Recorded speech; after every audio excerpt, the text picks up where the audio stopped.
Hello friends, कैसे हैं। Educator Rohit study channel में आपका स्वागत करते हैं, जिसमें अकाउंटिंग इक्वेशंस के सॉल्यूशन कर रहे थे हम।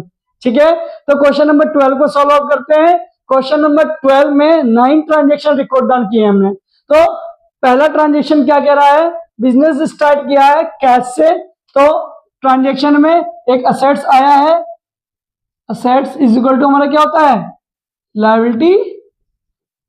Liabilities plus capital. ठीक है, जिसमें हमारे पास कैश एक असेट्स है, कितने से, 50,000 रुपए से, और साथ में कैपिटल भी लगी, कितनी, 50,000। ठीक है, क्रेडिटर का बैलेंस 0 बैलेंस। ठीक है, इतना था पहले ट्रांजेक्शन में। दूसरे ट्रांजेक्शन ने बोला बैंक में 10,000 रुपए डिपॉजिट कर दिए। तो एक और असेट्स आ गई क्या, बैंक, कितने से, 10,000 रुपए से। और बैंक में जो पैसे जमा किए हैं कहां से दिए होंगे, कैश डिपॉजिट किया होगा, तो कैश घट गया और बैंक का बैलेंस बढ़ गया 10,000 रुपए से। बाकी किसी चीज का कोई ट्रांजेक्शन में इफेक्ट नहीं है, तो हम क्या कर देंगे, वहां पे रिकॉर्ड 0 रिकॉर्ड कर देंगे। अब हमारे पास बैलेंस कितना बच रहा है, न्यू इक्वेशन बैलेंस 50,000 थे, 10,000 घट गए तो 40,000 रुपए का कैश बैलेंस बचा और 10,000 रुपए का बैंक बैलेंस। क्रेडिटर की वैल्यू 0, 50,000 का कैपिटल का बैलेंस। ठीक है, तीसरे ट्रांजेक्शन में परचेज किया है गुड्स, कैश में भी किया है और क्रेडिट में भी किया है। सो कितने का टोटल परचेज हुआ है, एक गुड्स परचेज किया है 50,000 रुपए का, तो एक असेट्स बढ़ रही है, कितने की बढ़ रही है, एक असेट्स 50,000 रुपए की जी असेट्स बढ़ गई। ठीक है, बट कैश में कितने का परचेज किया, 20,000, तो कैश में तो 20,000 माइनस होंगे, लेकिन उधार पे हैं तो क्रेडिटर खड़े हो गए 30,000 रुपए के। टोटल हमारे पास कितना परचेज किया था हमने, 50,000। ठीक है, बाकी बैंक का कोई ट्रांजेक्शन में इफेक्ट नहीं था तो 0 मेंशन कर दिया।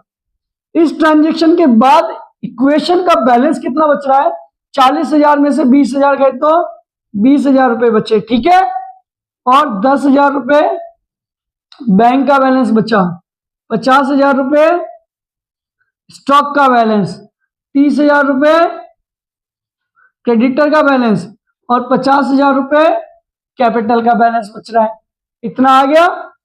चौथे ट्रांजेक्शन में सामान बेच दिया, सोल्ड गुड्स, कैश में बेचा है, लेकिन कैश तो बढ़ेगा, कितने में बेचा है कैश में, 40,000 का कैश।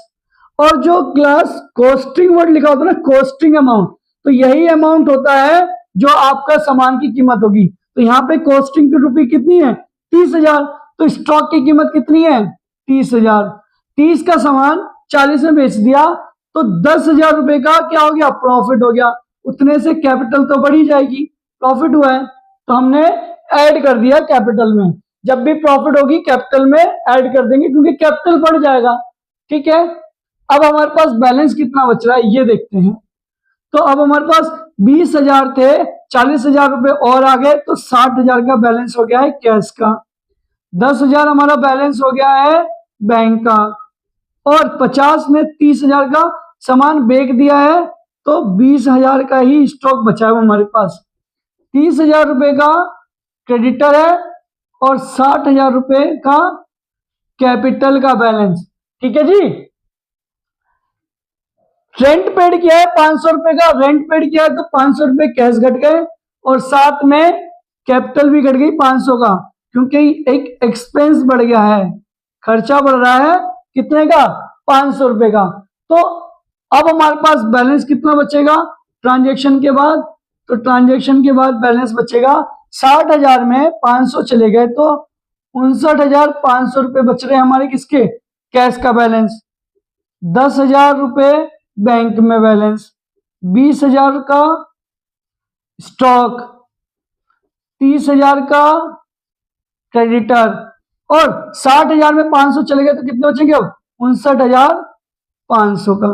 ठीक है, इक्वेशन बराबर है, रेंट आउटस्टैंडिंग है कितने से, 100 रुपए से। एक रेंट आउटस्टैंडिंग है मतलब लायबिलिटी बढ़ रही है, कितने से, 100 रुपए से, और लायबिलिटी बढ़ रही है, आउटस्टैंडिंग है रेंट, तो आपका कैपिटल घट जाएगा 100 रुपए से, क्योंकि ये करेंट ईयर की प्रॉफिट क्या हो रही है, घट रही है। ठीक है, तो एक एक्सपेंस बढ़ रहा है हमारा, तो हमने रिकॉर्ड कर दिया एक्सपेंस बढ़ रहा है, इसलिए हम माइनस कर देंगे। ठीक है, बाकी किसी चीज का कोई इफेक्ट नहीं है तो जीरो कर देंगे। अब बैलेंस कितना बच रहा है? 59,500 रुपए का कैश का बैलेंस है, 10,000 रुपये बैंक में, 20,000 का स्टॉक और 30,100 रुपए का हमारे पास क्रेडिटर का बैलेंस है। बाकी 59,400 रुपए का कैपिटल का बैलेंस है। ठीक है, इतना आया समझ में? आगे जो इक्वेशन का बैलेंस होने पर हमारा ये अमाउंट बचा है, अब साथ में ट्रांजेक्शन में एक फर्नीचर परचेज कर लिया है, और वो भी कैसे किया है? क्रेडिट पर। तो एक और असेट्स खड़ा हो गया हमारा, बढ़ रहा है कितने का देखते हैं। अभी तक उसका बैलेंस जीरो था, ठीक है, बट साथ में ट्रांजेक्शन में हमने क्या किया? उसे परचेज किया है कितने का? 5,000 का फर्नीचर, तो हमने रिकॉर्ड कर लिया। और कैसे किया था?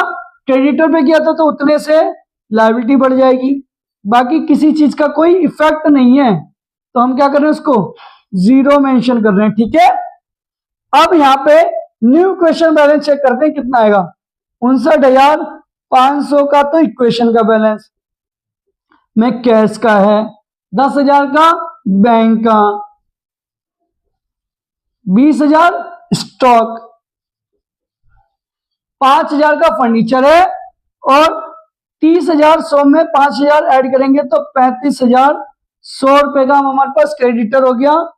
59,400 रुपए का हमारे पास कैपिटल का बैलेंस है। ठीक है, 8वें ट्रांजेक्शन में एक रेफ्रिजरेटर को खरीदा है, लेकिन वो पर्सनल यूज के लिए खरीदा गया है। तो जब कोई चीज खरीद रहे हैं तो कैश तो जा ही रहा होगा 500 रुपए का, और साथ में कैपिटल भी घट रही है, 5,000 की घट रही है ना, 5,000 में खरीदा था, तो कैपिटल भी घट रही है 5,000 से, क्योंकि ये ड्राइंग कहलाएगी, पर्सनल यूज के लिए इसमें यूज किया जा रहा है। ठीक है, तो अब हमारे पास बैलेंस कितना बच रहा है देखते हैं। हमारे पास बैलेंस बचा है 59,500 में 5,000 गए तो 54,500 रुपए। ठीक है, 10,000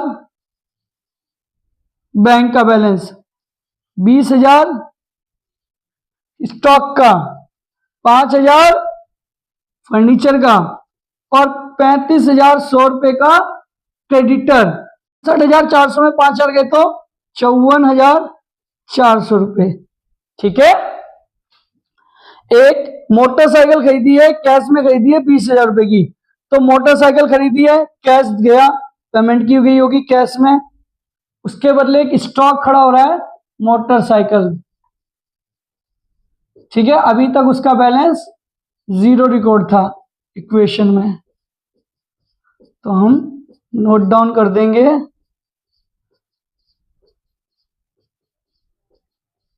अब हमारे पास एक मोटरसाइकिल परचेज की है, तो जी मोटरसाइकिल 20,000 रुपए की परचेज की है, तो बढ़ गई। बाकी किसी चीज का कोई ट्रांजैक्शन में इफेक्ट नहीं है, तो जीरो। ठीक है, अब हमारे पास बैलेंस कितना बच रहा है? 54,500 में 20,000 गए तो 34,500, 10,000 बैंक, 20,000 स्टॉक, 5,000 का फर्नीचर, 20,000 का मोटरसाइकिल, 35,100 रुपए की क्रेडिटर, और 54,400 रुपए का कैपिटल का बैलेंस। ओके क्लास, समझ में आया? स्क्रीनशॉट ले लीजिए, बाकी समझ लीजिए कैसे कैसे इसको सॉल्व आउट करते हैं। ट्रांजैक्शन को देखना है और इफेक्ट को देखना है। जैसे जैसे इफेक्ट में बढ़ेगी कोई चीज तो आप ऐड कर दीजिए उस इफेक्ट को, और घटेगी कोई तो लेस कर दीजिए। ठीक है, ओके, थैंक यू।